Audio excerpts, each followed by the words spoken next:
Hey everybody, my name is Lowell and welcome to the channel. So we've got some more Fat Electrician. This time we're going to do John Paul Jones, the father of America's Navy. Let's jump in.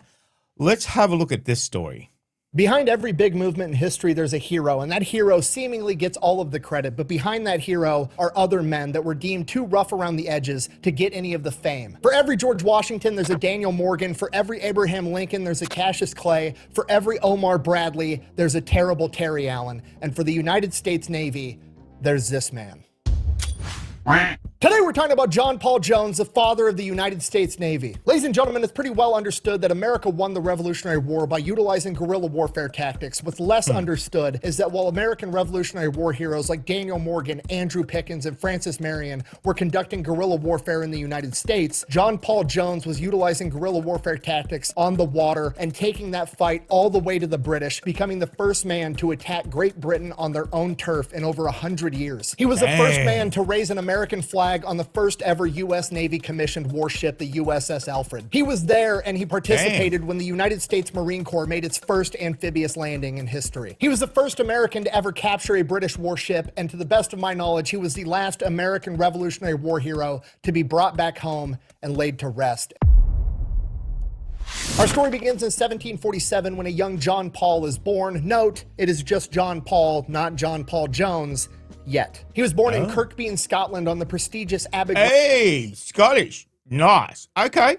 Estate, where his father was the head gardener. And this is also where he grew up because they lived on the estate because his father was the head gardener, and this gave him a different childhood than many other people. It's this weird dichotomy that John Paul and his family are lower servant class people, but because they live on the estate, they're surrounded by the wealthy aristocrats all day, every day, 24/7. So John Paul is well educated from a young age. He can read, he can write, he's articulate, he knows how to walk, talk, act, dress the part of an aristocrat, but no matter what, at the end of the day, he's just the gardener's son. You want I should treat him like white folks?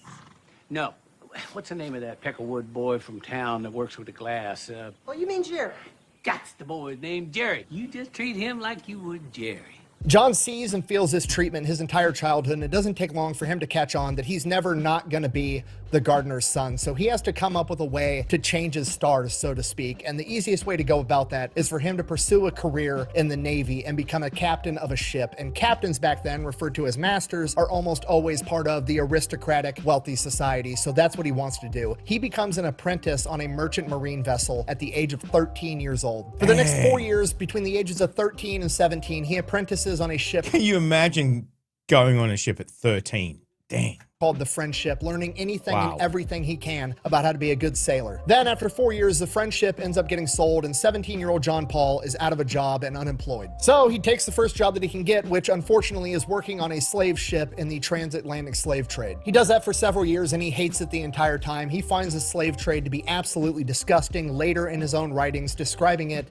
as an abominable trade. Which, while obviously true, it's also worth mentioning that these were pretty progressive views to have in the 1700s, especially for a simple gardener's son. Regardless, John Paul had those opinions, and for that reason, he quits. And when he quit at port in Jamaica. He was halfway through a two-way trip, and he just quit there. He couldn't do it anymore. So now he's basically stranded in Jamaica, so he hangs around the ports looking for a new job that isn't in the slave trade. He ends up meeting Samuel McAdams, the captain of the brig John, who offers him a ride back to Britain if he's willing to work on the trip, to which he immediately agrees. So they set sail, they start making their way back to Britain, and then along the way, Captain McAdams ends up getting yellow fever and dies, which is, you know, horrible, but also at the end of the day, as far as the crew's concerned, not that big of a deal. We have a first mate. There's a chain of command for a reason. The first mate takes over. A couple weeks later, the first mate gets yellow fever and he dies too. Now that sucks also. However, there's probably a third guy in the chain of command that's now going to take over. But there isn't. You see, at this point in time, being able to navigate on the ocean was kind of like protected tradecraft. They didn't want everybody on a ship knowing how to navigate the ocean. So usually it was just the captain and the first mate that actually knew how to do it, and everybody else was just kind of following orders. So now the two dudes that had the skill to navigate their way back home are both dead, and nobody knows what the fuck they're doing, and they're basically stranded out at sea. But luckily, the 20-year-old kid they picked up in Jamaica had been studying to be the best sailor that he could for the past 7 years, and he actually knew how to navigate the the ocean. He takes command of the ship, brings it all the way back to Britain, no problem. The owner of the Brig John finds out what happened. He hears about this 20-year-old hotshot they picked up in Jamaica that was able to navigate his ship from being lost at sea, and he figures, fuck it, I'm just gonna make this kid the captain, and that's exactly what he does. John Paul is now master of the ship. He is... It's funny how sometimes that's how it happens. You know, you just kind of fall into that role. Dang, okay. Changed his stars. He should be in the aristocratic class now. But the Brig John is a really small ship. He needs to keep working as a captain and work his way up so he's a captain of a much larger vessel, and that'll cement his role as a gentleman. So that's what he does. For the next 3 years, he just continues being the captain of the Brig John, making voyages across the Atlantic and back, and it's kind of a struggle the entire time because a lot of the men under his command are older, more experienced sailors, and they don't think they should have to be taking orders from some 20 to 23-year-old kid that was the son of a gardener. Despite that difficulty, it never really becomes a huge issue until 1770 when one of his crew members by the name of Mungo Maxwell decided that he's from a wealthy Scottish family and there's no way in hell he's taking orders from the son of a gardener that's younger than him. He tries to get some of the crew to join with him to stir up a mutiny. They're going to throw John Paul overboard. He's going to take over the ship. John Paul finds out about this. He orders him to be flogged with 12 lashes from the cat o' nine tails, which seems extreme, but at this point in time, it was completely standard practice. Mungo Maxwell learned his lesson. He just sits down and shuts the fuck up for the rest of the trip. They make their way over to the West Indies. They port. He says, fuck you, I quit. He leaves. John Paul's like, okay, whatever. Drops off his cargo, picks up his other batch of cargo.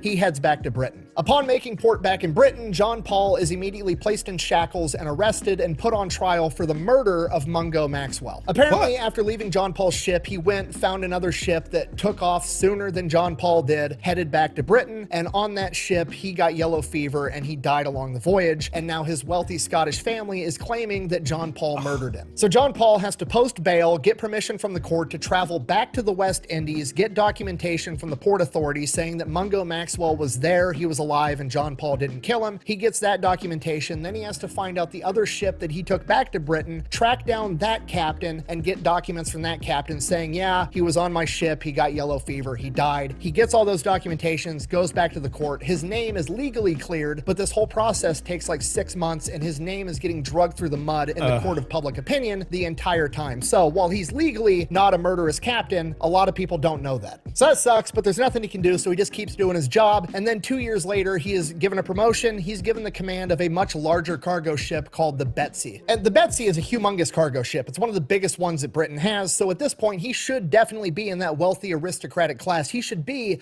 a gentleman, and he starts going to the dinner parties, you know, with the powdered wigs and all the bullshit, and he's allowed to be there, but at the end of the day, he can still feel that everybody's looking down on him because no matter what he does, he's still the son of a gardener. And at this point, he's starting to think to himself in the back of his head, like, okay, I'm gonna keep doing this, I'm gonna make a bunch of money, and then I'm gonna move over to the United States. I'm gonna live in Virginia with my brother who's been living there for years as a tailor, and I'm just gonna retire in the United States in the new world where there's a new opportunity. There's not hundreds of years of, you know, I'm from this family or that family. Everything's new. That's going to be my new start. But before he can do that, he's got to earn enough money so that he can show up to the United States as a rich man. So he keeps working. And then in 1773, shit hits the fan. On one of his voyages, his ship gets damaged in a storm and he has to make an unplanned port in Ireland, stop, have the ship repaired. Then once the ship is repaired, he gets sick for like 3 weeks. And while that's going on, a lot of the cargo ends up getting spoiled. So by the time he makes it to the port that he was originally supposed to be at, he doesn't have all the cargo to sell. He sells what cargo's still good, makes enough money to pick up his next load of cargo, and he heads back to the UK. The problem is he now doesn't have enough money to pay all the sailors under his command while they're at sea, which wouldn't seem like a big deal. It's not like you can fucking do anything with the money while you're out in the middle of the ocean, but apparently some people got really upset about it. One of his sailors got drunk and decided to attack him with a club, and when he came at John with the club, John drew his sword and stabbed the man straight through the chest, killing him almost immediately. Now, that's a clear-cut case of self-defense. However, John realizes that a lot of his men are pissed off they haven't been paid. A lot of men are friends with that guy. He's dead. He's worried that his crew isn't going to stick up for him. And on top of that, he still has the reputation as a murderous captain, even though that was complete bullshit.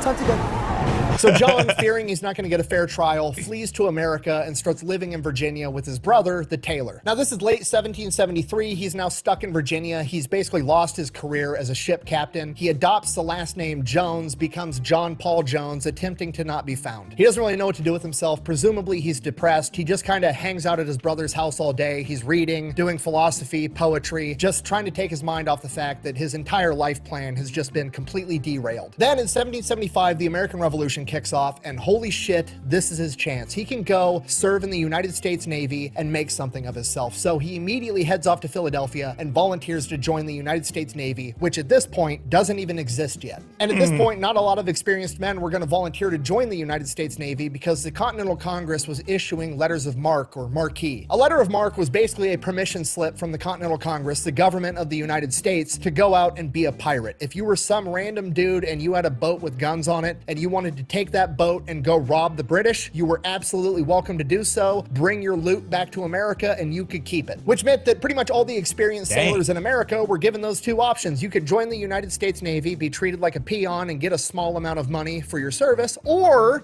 you could go be a state-sanctioned pirate and maybe win the lottery. Who knows?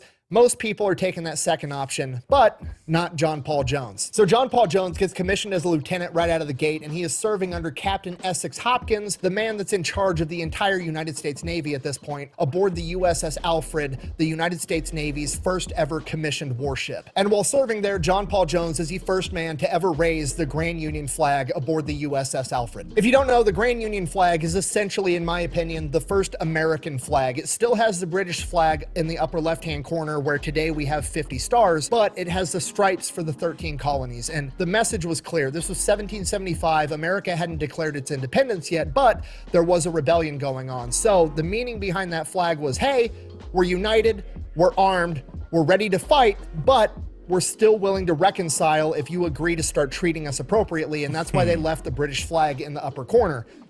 That didn't last for very long. While serving as lieutenant on the USS Alfred, John Paul Jones is having his crew drill over and over and over again how to fire the cannons. He wants to get them to the point that they can fire this cannon once every 15 seconds because he knows that's why the British Navy is so good. They drill their battle drills over and over and over again like a well-oiled machine. The problem is the United States Navy has no funding. The British have cut off the supply of all of the gunpowder, all of the cannons, all the cannonballs, all the supplies. So they're just drilling it dry, going through the motions over and over and over again. Which also highlights the problem. We need guns, we need gunpowder, we have to get supplies. So in March of 1776, the United States Navy, under the command of Essex Hopkins, decides that they are going to, for the first time in U.S. Navy history, project power. They are going to go out on the offensive and attack New Providence, the capital of the Bahamas. And that's because it is a major British military outpost with a ton of military supplies, cannons, gunpowder, guns, uniforms, everything. They're going to go in there, take it over, and steal all those supplies so they can continue fighting this war. So they're getting ready to take off, and 234 seemingly random dudes show up with guns. These guys are like, some of them are wearing civilian clothing with like hunting coats, some of them are wearing blue coats, some of them have green coats. It's just this ragtag crew of dudes with guns, and they are under the command of Captain Samuel Nicholas. And these are America's first Marines, literally men recruited out of a bar, Ton Tavern, a few months prior, and they're coming too. The Marine Corps just got founded. That just sounds so American. Just dudes showing up with guns. It's like, we're ready. We're ready for it. They don't even have official uniforms yet, but they're already showing up to fight. I have come here to chew bubblegum and kick ass, and I'm all out of bubblegum. So they make their way down to the Bahamas, and once they get to the port where the actual military base is, it becomes very obvious that the British know that they're there, they know why they're coming, and they're ready to defend it. Commander Hopkins is about to just sail directly into the port, into all the gunfire, and just slug it out. At which point, John Paul Jones goes, or, hear me out, we've got 234 Marines in the back of the ships. Why don't we just sail around, not go through all the gunfire, land on an unoccupied beach, let the Marines get out and go take everything over? Essex Hopkins agrees, and that's exactly what happens. 234 Marines and 50 sailors make their amphibious landing on the beach. They then immediately go, they capture the city of Nassau and the British Fort Montague, all in one fell swoop. They captured 88 cannons, 15 mortars, 68 barrels of gunpowder, a bunch of guns, a bunch of other military supplies, and they took the British governor, Montfort Brown, as their prisoner. And Montfort Brown would later complain that the Marines and the Navy men drank all of his booze out of the governor's palace. Oh, officially no. cementing the American military tradition of win, get hammered, repeat. From here, they make their way back to America. John Paul Jones is promoted to captain, and he is given control of the USS Providence, a 12-gun sloop. The only problem is the British Navy has put up a blockade, essentially trying to force the American ships to stay inside the harbor. That way, we can't interrupt their supply lines. John Paul Jones doesn't really give a fuck. He waits for one night when it's dark, it's foggy, slips through the blockade, and then just starts fucking shit up with what amounts to guerrilla warfare tactics on the water. John Paul Jones and the crew of the Providence proceed to go out and start capturing British merchant vessels left and right. They have multiple run-ins with British warships that try to stop him, but they're never able to quite pull it off. The HMS Solo Bay gets clever, and they try to raise the Grand Union flag, signaling to John Paul Jones that they're actually an ally, at which point John Paul's not buying it, but he pretends like he does. So he lowers his sails, basically sending the signal like, go ahead and approach and we'll have a conversation. And as the ship gets close, they veer off, and they're actually trying to set up a full broadside run. But at the perfect moment, he raises the sails and speeds away, and now they're headed the opposite direction, and they're not going to be able to get turned back around in time to catch him. Thank you, Commodore, for getting us ready to make way. On another occasion, the HMS Millstone chases him for 8 hours straight, shooting cannons at him the entire time, and they miss every single one of them. And on the 8th hour, right as it becomes apparent they're not going to be able to catch him and he is going to get away, he orders one of his Marines to fire a single musket shot to compliment the captain of the HMS Milestone on his beautiful marksmanship. They then proceed to go and capture even more British merchant vessels. They capture 16 in total. Then John Paul Jones realizes that the British military is eating an awful lot of fish for food, and all that fish is coming from a bunch of fishing villages in Nova Scotia, and he's about to put an end to that shit. So the USS Providence rolls up, sinks the first ship, sinks the second ship. The third ship is looking pretty awesome, so they decide they're going to go ahead, board it. They get on board. They don't like it, so they light it on fire, get back on the USS Providence, and then destroy 12 more ships. Then they commandeer 5 of them and sail them back to America. Look at me, sure. I'm the captain now. At this point, Congress is like, holy shit, John Paul Jones is putting in fucking work. So they give him the USS Alfred. That's going to be his flagship. Now he's got his own little fleet because he's still going to maintain control of the USS Providence, and he's also picking up the USS Hamsden. He immediately takes a small fleet back up to Nova Scotia, captures 5 more ships, burns another one down, raids the entire coastline, and burns down an entire warehouse full of whale oil. Okay, that's great for the war effort, but now John Paul Jones has a huge problem on his hands because the American Navy's having a big issue with recruiting because everybody's opting to go where all the money is, and that's in privateering under a letter of marque. So he was shorthanded when he left America, and now that he just picked up 5 more ships, he's absolutely shorthanded. So he ends up recruiting people from Nova Scotia to operate some of these ships for him. That's fine. Next mission, he receives word he needs to go to a coal mine in Nova Scotia, sail up there. There's a bunch of American prisoners being held there by the British military. He needs to launch a raid and free them. On the way there, they run across a massive British transport ship called the Malesh. So he pulls right up with his Marines, boards the ship, takes it over. On board, there is 10,000 winter uniforms for the British. Commandeers the entire vessel, continues towards the objective. By this point, the USS Providence is in rough shape, and so is its crew. Everybody's overworked. The Providence is leaking. They want to turn back, but John Paul Jones is like, no, we got to keep moving forward. Just keep it together. We're going to get through this. He gives a speech. He feels like he improved morale. Apparently he didn't, because the USS Providence basically has mutiny. They turn the ship around in the middle of the night and they flee. That sucks, but he still has the Alfred, still has the Hamsden, and he's got all the other fishing vessels and that transport that he captured. He continues on his way to Sydney, Nova Scotia to free these prisoners. He gets to Sydney, Nova Scotia, finds out the prisoners have actually switched sides and they're now working for the British, very similar to how the Nova Scotia people are now working for him on all his captured vessels. So it's just part of the game. The problem now is that his little fleet has been caught up to and is being chased by the HMS Solo Bay and the HMS Wilford, 2 fairly large British warships, and he does not want to get in a gunfight with these guys. So that night, John Paul Jones has a genius plan. Okay, he's got all these captured ships and he has his 2 American naval vessels. So what he decides to do is he tells one of his captured ships, loads it up entirely with the Nova Scotians that are working for him, because he knows that they're not going to be held liable when they get captured, right? All they're going to have to do if the British capture them is be like, look, we were as prisoners. We had to follow orders or he was going to kill us. So they're going to get away scot-free. What he has them do is he has them hang a lantern up on their ship and sail a different direction while his other ships kill all light and continue sailing back towards Boston. The British warships take the bait. They chase down this fishing vessel all night, and by the time the sun is up and they realize what happened, John Paul Jones and his little fleet are long gone. So John Paul Jones makes it back. He's so clever. So damn clever. Back to America, Man. and technically the mission may be considered a failure because he didn't rescue the 300 prisoners, but there weren't actually 300 prisoners to rescue because they had switched sides. He captured all these naval vessels, and more importantly, he captured those 10,000 winter uniforms, which had a humongous impact on all of America. Those 10,000 winter uniforms were then worn by the American forces at Valley Forge during winter and kept them from freezing to death, and they are the exact same uniforms that Americans wore when they crossed the Delaware River on Christmas. Now at this point, John Paul Jones is kicking ass, right? He's doing more for the war effort on the naval front than literally anyone else in the entire US Navy. And in his mind, he's thinking, they're gonna make me the first admiral in American history. This is gonna be fucking awesome. He gets back to Boston. He finds out not only is he not gonna be made an admiral, he's actually getting demoted. Apparently in John Paul Jones' absence, AKA while he was out winning a war, the government decided that they should have a comprehensive list of their naval officers and how important they are and base rank off of that. And for some reason, John Paul Jones is ranked 18th. And every single man ranked higher than him on this list is ranked that high because they're either friends with somebody or they're somebody's kid. Basically, it's the same. It's not what you know, it's who you know. It's always the bloody same.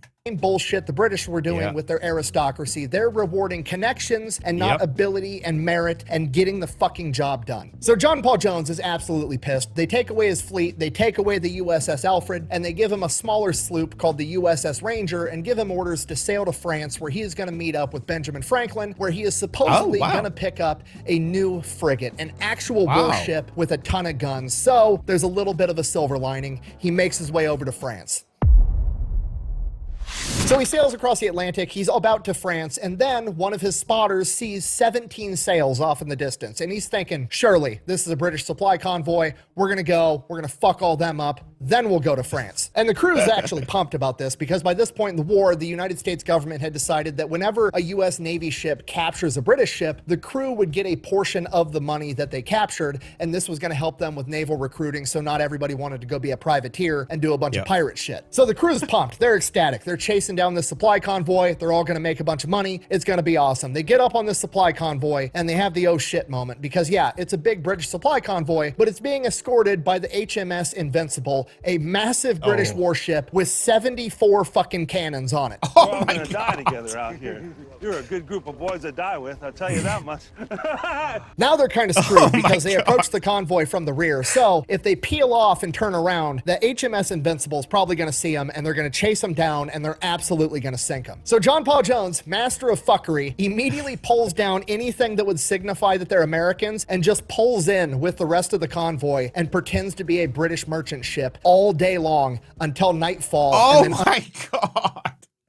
Are you kidding? Under the cover of dark, he turns the ship around and goes straight to France. They make a clean getaway. Nobody knew they were even there. So the USS Ranger and John Paul Jones make it into France on December 2nd, 1977. And pretty much as soon as they get there, he finds out that the French gave away the frigate to somebody else. You what? Perfect, great. Sailed across the Atlantic Ocean for literally nothing. This is fantastic. So he ends up linking up with Benjamin Franklin. They end up becoming buddies. He's hanging out with all the aristocrats in France, rubbing elbows. And eventually he realizes he's not gonna get the ship he wants. So he's like, fuck it. Why don't you guys just cut me loose and let me go do my thing? And that's exactly what he gets. The orders he receives are, and I quote, distress the enemy. And that's exactly what he do. Britain is already writing newspaper articles about John Paul Jones basically being a pirate after raiding Nova Scotia. They want to see a pirate. He's going to show them what a pirate does. He absolutely covers the deck of the USS Ranger in swivel guns. He gets his hands on every musket and blunderbuss he can find, loads up on Marines and sailors, and sets off towards Whitehaven. Whitehaven is a major port that he's familiar with that's going to have hundreds of ships in its harbor, a major coal outpost, and he is going to go there and try to burn down every ship in the harbor. He is going to be the first man to attack Britain on its own home turf in over 100 years. And that stat's cool to say and all, but you need to appreciate the real strategic genius of what he's actually about to go do. By attacking Great Britain on its own home turf in 100 years, nobody is alive today in Great Britain at this point in time that has ever seen Britain be attacked ever. So if he can pull this off, it's going to be absolutely huge. It's going to freak out the British population, and it's going to send the message to the British like, hey, you guys are busy projecting your power all the way across the Atlantic Ocean. You're taking your massive navy and you're sending them over to America to mess with us. And if you do that, we're going to send people to mess with you. And that's going to force the British Navy to pull back a significant amount of their ships just to patrol their own borders. Okay, if you're not picking up what I'm putting down, let me put this into like modern context. Imagine if during the global war on terror, ISIS or Al-Qaeda somehow got their hands on a battleship and invaded Miami, okay? It'd be fucking freaky. So the USS Ranger sets off towards Whitehaven. As they're leaving the harbor in France, they fire their cannons, saluting one of the French naval vessels as they pass by, and that French naval vessel returns the salute. Okay, this is a humongous deal. It's the first time it ever happened in US naval history. Firing the cannons back in salute meant that you recognize this nation as its own sovereign entity and you recognize their authority. And this was the first time in America. Okay, so they're recognizing American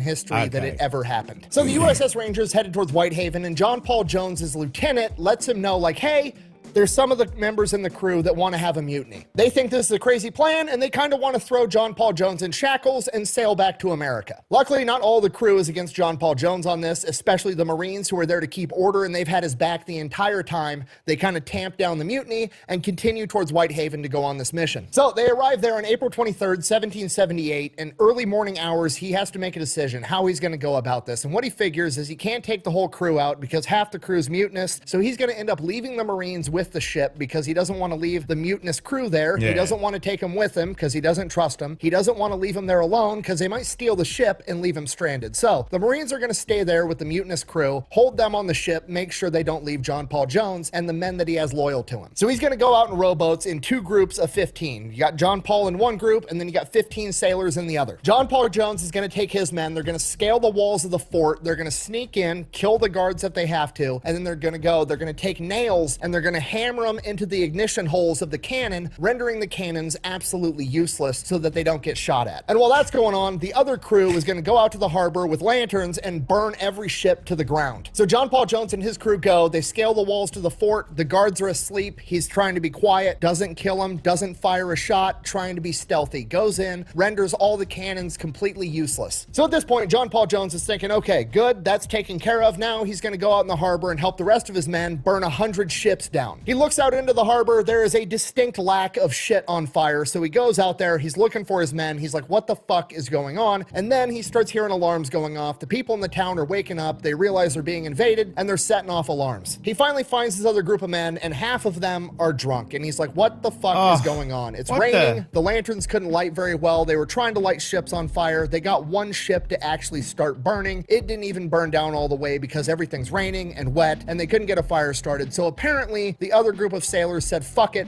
we're gonna go break into a bar and drink all their booze. And that is what alerted the people in the town, and they're now setting off the alarms. So John Paul Jones is like, fuck it, now we have to leave. So they go, they board the USS Ranger, and they take off. God. So they make their clean getaway. At this point, John Paul Jones is like, all right, not exactly what I have in mind, but we're doing pirate shit. What should we do next? We're in Whitehaven. That's really close to St. Mary's Isle. St. Mary's Isle is where the Earl of Selkirk lives. We're going to be able to make it there in a couple hours. So we're going to go there. We're going to kidnap the Earl of Selkirk, and then we're going to trade him for a bunch of American prisoners. And that's going to send a message that we're actually targeting British nobility now. So they get in, they break into the Earl's estate. He's not home, but Lady Selkirk is.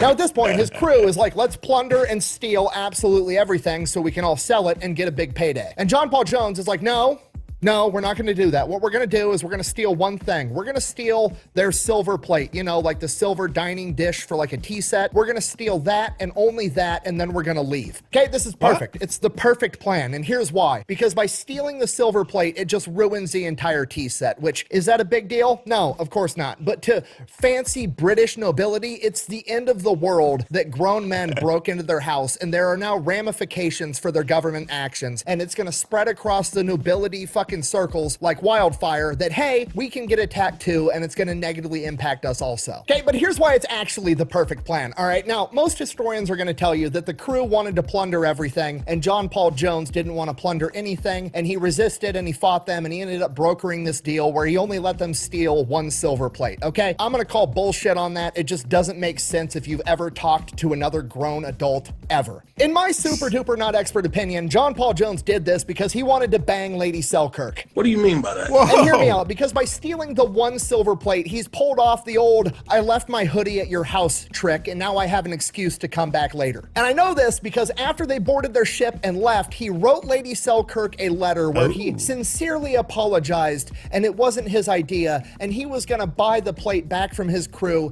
and deliver it to her himself. But that doesn't prove that he wanted to sleep with her. If anything, it proves my point that he wanted to be a gentleman and do the right thing. But maybe if it wasn't for the fact that he made duplicates of that letter and sent copies of it to his homie back in France, Benjamin Franklin. Okay, that's really significant for 2 reasons. 1, this is a 1700s equivalent of taking screenshots of you spitting game and sending it to your friends. And 2, he sent it to Benjamin Franklin, the most notorious womanizer out of any other founding father ever. You know, I invented electricity. I'm sensing a little electricity right here. Didn't Ben Franklin have syphilis? Yes, but I don't. Okay, this is probably shocking to a lot of you, okay? Because you think of Ben Franklin and you think of the pictures of the old guy with the balding mullet that's kind of chubby, and you're like, oh, he invented a lot of shit and he's a founding father. Yeah, that's all true, but this dude's entire life, he was slinging dick like it was a going out of business sale. Benjamin Franklin literally invented the odometer, okay? They didn't have cars back then. What the fuck you tracking mileage for? He didn't do it so he could figure out how many miles he had left on his Prius. He did it so he could keep track of how many miles of pipe he laid. Okay, there is hundreds upon hundreds, if not thousands of letters of correspondence between Benjamin Franklin and women of nobility where he is doing nothing but spitting straight game the entire time. Okay, in 1745, Benjamin Franklin published a paper called Advice on Young Men in Their Choice of Mistress. Not wife, not female companion, mistress. Okay, I'm not going to read the entire thing for you. You can take the time and read it on your own. You should. It's absolutely hilarious. But to summarize it, it's essentially a PowerPoint of why you should be sleeping with cougars for fun. My favorite line from it is, and I quote, "The sin is less. The debauchering of a virgin may ruin her and make her life unhappy." Okay, translation, if I sleep with her first, I'm going to ruin her for everybody else. Which I cannot stress to you enough is an outrageous thing to say right now, let alone in the 1700s. Don't worry, I've got more receipts for this than I've got time. Horace Walpole, a British writer, once wrote, "He's too much the favorite of the ladies to escape their notice." Okay, John Adams, you know, like the other founding father, John Adams, once wrote, "The life of Dr. Franklin was a scene of continual dissipation." Okay, translation, Benjamin Franklin gets more pussy than an animal shelter. In his own autobiography, Ben Franklin said, and I quote, "I frequent intimacies with low women." Okay, if you're not picking up what I put down, I'm trying to tell you that John Paul Jones didn't just send a letter to his friend, okay? He submitted his homework to get graded by the master. "You have been well trained, my young apprentice." Oh my God, that puts Benjamin Franklin in a completely different light. I knew some of the other stuff that he did, obviously, you know, with the kite and everything else, and his thoughts and everything. But man, okay. Okay, do you see now? Do you see why it's the perfect plan? He steals 1 singular silver plate. Now, that's going to spread throughout the aristocratic society. All the women are going to be freaked out that this pirate's going to show up and ruin their tea set. And then he's going to come back, restore the plate, bang Lady Selkirk. Then all the aristocratic men are going to be furious because John Paul Jones, the pirate, is showing up, stealing tea sets, and banging their wives. It's the ultimate form of psychological warfare.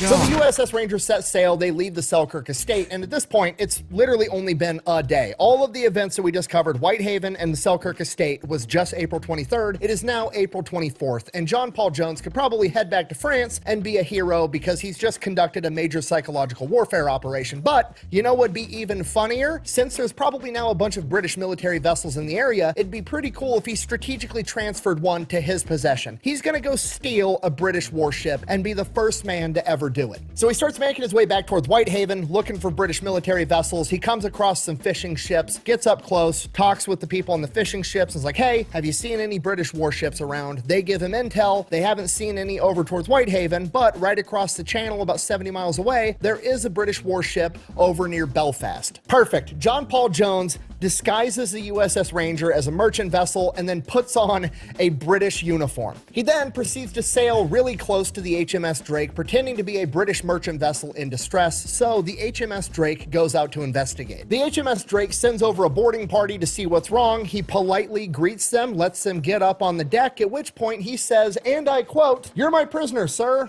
and I'm John Paul Jones." Gotcha, bitch. They then raise the American flag. Oh my God. That is hilarious. And I'm John Paul Jones. Damn. Which That's essentially cold. forces the HMS Drake to engage them in open water. Now here's the tricky part. John Paul Jones doesn't just want to sink the HMS Drake, he wants to capture it and tow it back to France. Luckily, he's got Marines and he knows how to use them, so they start dancing around the HMS Drake and he gives the order to his Marines to use their muskets and start picking off every officer and every man above deck. After an hour of combat, John Paul Jones's men have sustained 6 casualties and the British 42, including all of their senior leadership, at which point the HMS Drake is forced to surrender. John Paul Jones is now the first American to capture a British warship. But what good is that if nobody knows about it? So he doubles back, goes back to the fishermen that originally gave him the intel, sails up next to him, gives them a cut of the sail and a bunch of gold, and gives them instructions to go tell the story to everybody that'll listen. You just make sure people know what happened here today. He then sails back to France and he is a fucking hero, and it is a massive party. He ends up getting gifted a French officer's sword and hanging out with a bunch of French women with his buddy Benjamin Franklin. The American and British newspapers are talking about how he's the first American to capture a British warship. He launched a raid on Whitehaven. He's the first man to attack Great Britain in over 100 years,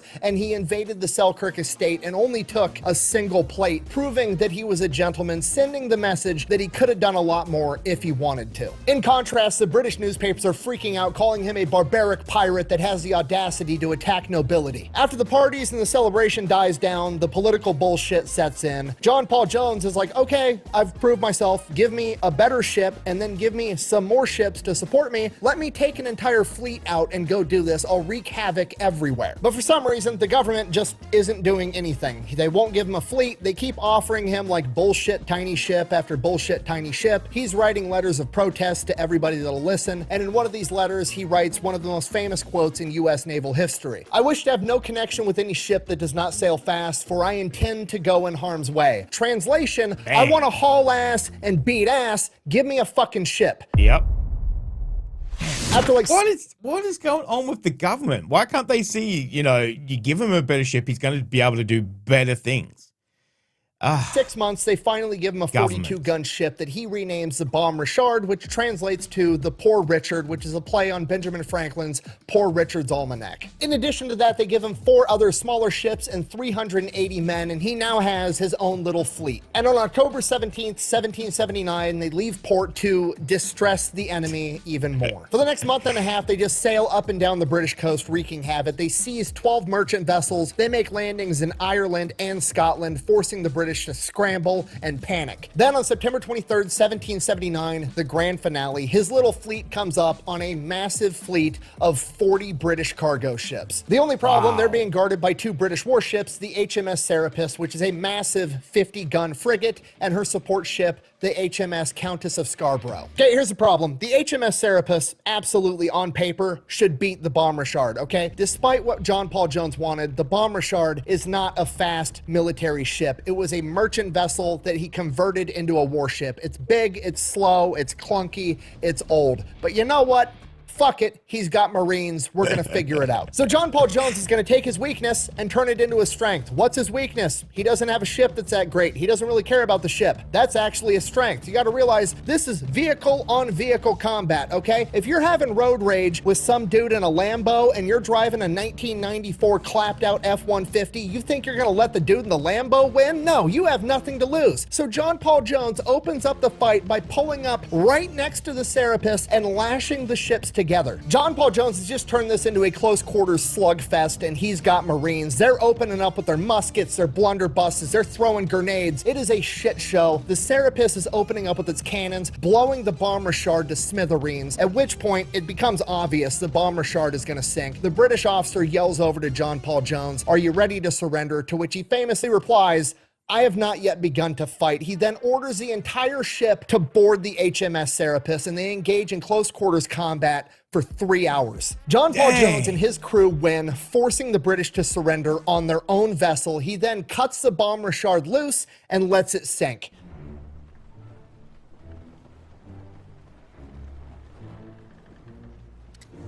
And while all that was going on, the other British support ship was being engaged by the other ships in his fleet, and they surrendered too. They then spend the next 10 days evading the British Navy and get their ships into a Dutch harbor. Now, there's a huge problem. When the bomber shard went down, it took the American flag with it, and he's not about to fly the British flag on the ship that he just took from the British. So essentially, he has no flag on either of these ships. Okay, to us, this doesn't seem like a big deal. Back then, humongous fucking deal, because if any warship sails into a harbor not flying a recognized flag, they're immediately considered a pirate. And the British have already been saying that John Paul Jones is a pirate, and harboring a pirate is illegal, and it would justify the British going to war with the Dutch if they're harboring a fugitive, which is exactly what John Paul Jones looks like right now. So this is a diplomatic emergency, and the Dutch are in a tough spot. They don't want to go to war with America or England, and those are pretty much the only two possibilities if they weigh in, so they just kind of stall as long as they can. While that's going on, the Americans are scrambling to have a new American flag made, and they just kind of have to go off like a loose description. There's like 13 stripes, red, white, and blue, and there's like a field of stars in blue. And what the seamstress or flag maker comes up with is the Serapis flag. And they're like, fuck it, that's close enough, fly the colors, diplomatic emergency solved. And from here, everything goes to shit.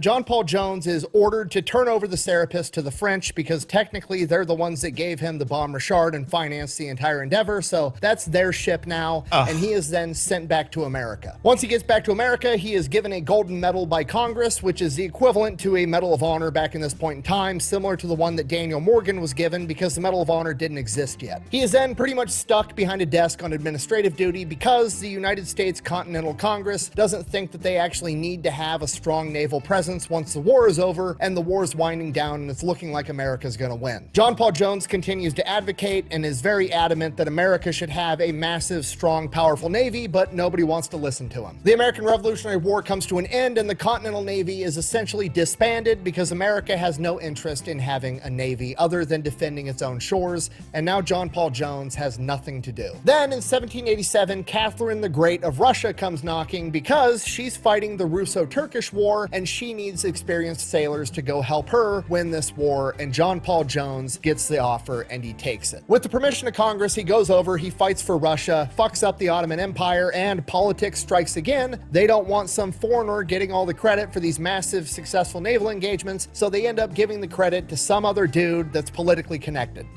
Fuck me, right? On top of that, guess which other country Catherine the Great is recruiting naval officers from? The British. Guess who hates John Paul Jones? The British. Because of that, they then frame him and claim that he assaulted a 12-year-old girl, which did not happen. Almost every historian agrees on that. But the scandal was so big and so large that Catherine the Great determined that it just wasn't the political impact of taking Jones's side, so she cuts him loose. John Paul Jones then retires to Paris, France in 1790 because he knows the most people there and he had the most fun there with Benjamin Franklin. He's writing back to the United States, offering his services, offering to help them found a United States Navy and build up the Navy that America should have, and nobody wants to listen. And then 2 years later in 1792, John Paul Jones would pass away from kidney disease and is buried in what amounts to an unmarked grave in obscurity in France, where he remained for over a century. It wasn't until 1899 that America's French diplomat, another war hero that had earned the Medal of Honor, Horace Porter, spent 6 years trying to track down his remains, and he finally did it in 1905. Then, under Teddy Roosevelt, his remains were exhumed and transported back to America, with an inscription that reads, John Paul Jones, 1747 to 1792, U.S. Navy, 1775 to 1783. He gave our Navy its earliest traditions of heroism and victory. And that is the story of John Paul Jones, the father of America's Navy. He is credited with capturing or sinking at least 46 enemy ships, killing over 3,000 enemy combatants, and taking over 2,000 prisoners. He was the first man to raise the American flag over the United States Navy's first warship. He was there when the Marine Corps made their first amphibious landing. He is the first man to invade Great Britain in over 100 years, and he is the first American to capture a British warship. And yeah, he actually got that silver plate back to Lady Selkirk. I like to think he got lucky. She later described him as noble. So in conclusion, that's John Paul Jones, and it's a name you should remember. Thanks for watching. Best way to support the channel is go buy some merch over at thefatelectrician.com. Quack bang, out. Dang. Just when I think I hate politicians enough, they prove me wrong.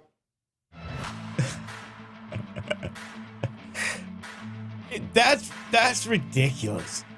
All of that.